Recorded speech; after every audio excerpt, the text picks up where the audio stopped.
Hello, this is the Trews. We've got an election coming up, haven't we? Plus my film Emperor's New Clothes. Bankers made hundreds of billions in the run-up to the crash. Then all of us gave them hundreds of billions to pay off their debts. So we were in debt. Cheers. Because we are all in this together. So why don't we today talk about politics and forthcoming film Emperor's New Clothes and see if we can contrive some worthwhile policies and discuss the limitations of traditional Westminster/Washington politics. Here are some truths. Let's make a bit of a start, shall we? How about a 90% income tax for the richest 1% of people? What?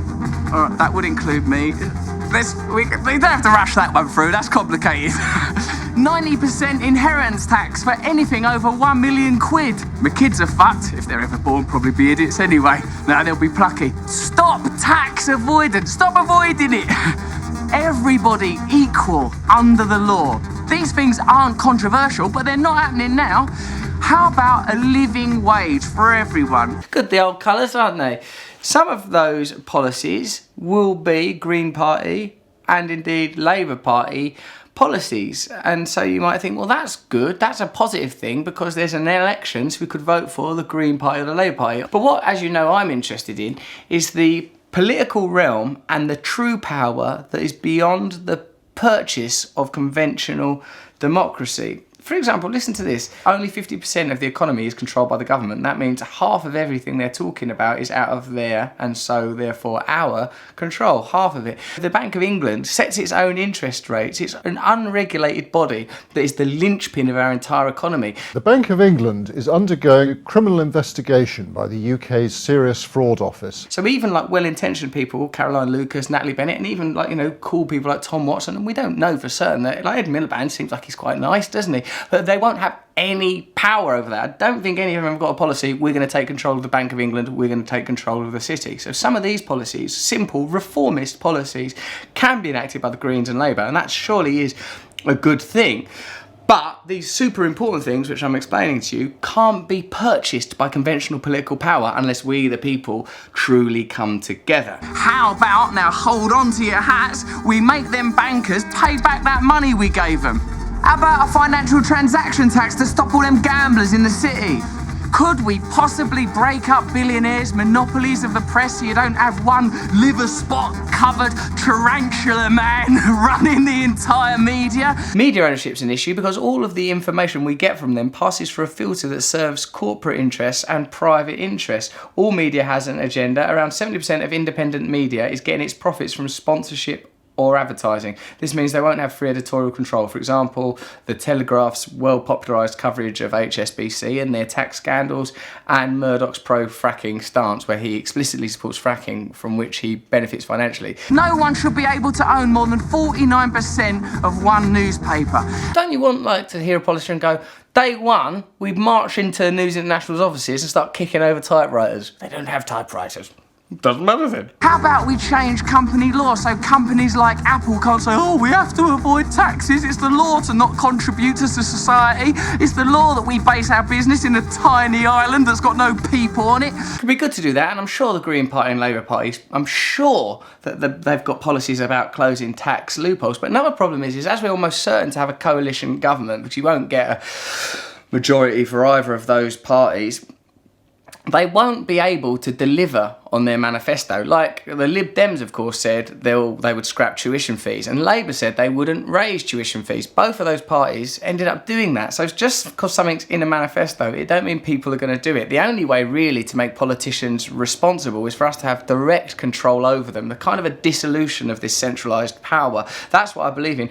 I don't believe in less democracy. I believe in more democracy. I don't believe in less voting. I believe in more voting that has an impact. All companies should have workers, consumers and members of the community represented on the board so they could be part of the conversation.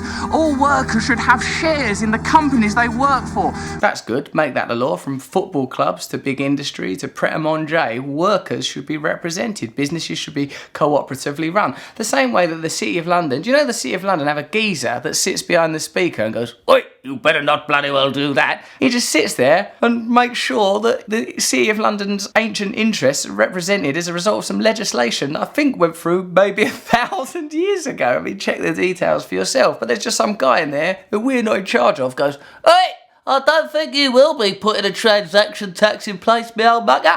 Bosses' pay and workers' pay should be related and decided upon by a cross-section of workers in the company." That'd be brilliant, wouldn't it? No one in the company can earn less than a tenth of what the governor earns. That would balance everyone out. So if the governor wants to earn loads, you've got to pay everyone else loads. We need to give people the time and space to come together in communities, in shared enterprises. Change does happen, and it can happen quickly. 35 years ago, we had a revolution secretly for the richest 1%. That's, of course, a reference to the sell-off of public housing, which bloody the Tories are trying to revive, the daft lunatics. Some other important information that I think is well worth considering is distribution of land and wealth. Do you know that a third of our country, Britain, is owned by aristocratic families? That's not going to change as a result of election, unless someone explicitly has in their manifesto, day one, we start marching up to, for example, the Duke of Westminster's front door, one of his many front doors. He's got 300 acres of Mayfair and Belgravia worth 10 billion, and go, "See that land?" "Yes." "I don't know if you've noticed, your worship, your lordship, your honour, what the fuck ever we're supposed to call you, a thing called homelessness, a thing called poverty. Well, you see all this stuff, it could end it. Now all we need is a revolution for everyone else. We're going to have to simply take back property and wealth from some really, really rich people. Not in the Green Party manifesto, not in the Labour Party manifesto, because these ideas aren't popularised, because it means genuine, true change. So my criticisms of conventional politics is not sort of, I'm not a pessimistic person or a condemnatory person. I don't think Natalie Bennett or Caroline Lucas or Tom Watson or anything other than lovely people trying their best. They're the very kind of people you want doing this bloody administration. You don't want me in charge of that, but to get us to a situation where real change is possible, we're going to need people to come together collectively and stop disempowering ourselves for voting for things that can't bring about real change. We have to access the true power, the corporations and the elites that are behind the facade of democracy. I've told you once and I'll tell you again, we need a revolution. That's some true news. Subscribe here. Go see Emperor's New Clothes. I'm sure there'll be problems, but we're trying our best. Subscribe here.